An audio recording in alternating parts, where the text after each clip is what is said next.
Ամերիկյան օդուժը սկսել է գործնականում օգտագործել թուրքական Ինջիրլիկ ավիաբազան իսլամական պետություն ահաբեկչական կազմակերպությանը հարվածներ հասցնելու համար։ Թուրքական Անադոլու գործակալության հաղորդմամբ ամերիկյան 8 ռազմական կործանիչներ շուրջ 300 հոգանոց անձնակազմով արդեն տեղակայվել են Ինջիրլիկ ավիաբազայում։ Ամերիկյան օդուժին պատկանող ևս 24 ինքնաթիռ այս շաբաթվա ընթացքում կտեղակայվի թուրքական ռազմաբազայում։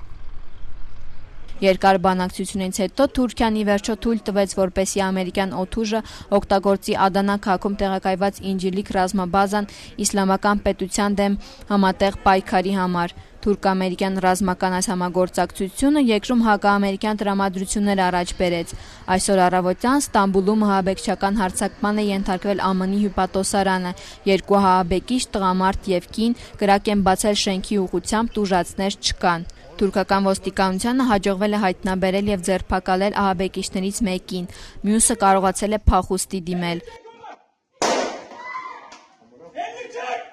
Ձերբակալվածը Հյուլիա ծածկանունով 51-ամյա Հադիջե Աշըկն է, որը ծայրահեղ ձախ կողմնորոշում ունեցող հեղափոխական ժողովրդի ազատագրության կուսակցության ճակատի անդամ է։ Կուսակցությունը Թուրքիայի, ԱՄՆ-ի և Եվրամիության կողմից ընդգրկվել է ահաբեկչական կազմակերպությունների ցուցակում։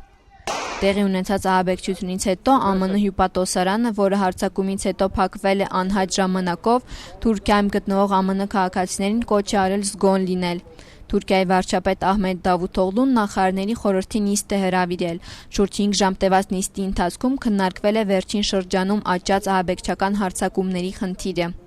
Նշենք, որ իրավիճակը սրվեց այն բանից հետո, երբ անցած ամիս Թուրքիան իր ավիաբազաները բացեց իսլամական պետություն խմբավորման դեմ ԱՄՆ-ի գլխավորած դաշինքի համար և հայտարարեց, որ ավելի ակտիվ դեր է ստանձնում ահաբեկչական խմբավորումների դեմ պայքարում։